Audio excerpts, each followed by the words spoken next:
Après avoir enregistré durant la campagne 2014-2015 une baisse de son chiffre d'affaires estimé à 25,7 milliards de shillings, le transporteur Kenya Airways a affiché au premier semestre 2016 des résultats satisfaisants.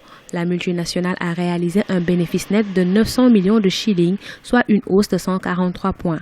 L'État possède 29% des parts de Kenya Airways. Le groupe Air France en détient les 26%. Depuis 2014, la compagnie bat de l'aile. Nous avons enregistré une légère amélioration de notre chiffre d'affaires en 2016. Aujourd'hui, notre objectif, c'est l'optimisation du capital. Après, nous envisageons dans un premier temps de voir comment nous pourrons améliorer les ressources financières de l'entreprise et dans un second temps, voir comment réduire notre dette.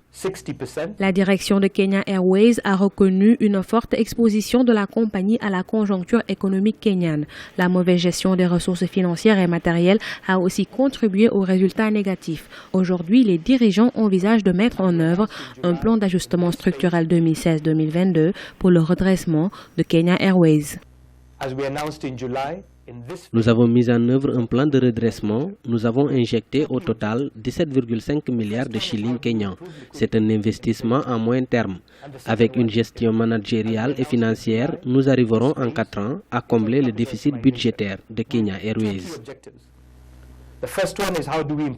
La compagnie aérienne a déclaré qu'elle poursuit 3 priorités principales: la fermeture de son écart de rentabilité, le recentrage de son modèle d'entreprise et l'optimisation du capital de la société.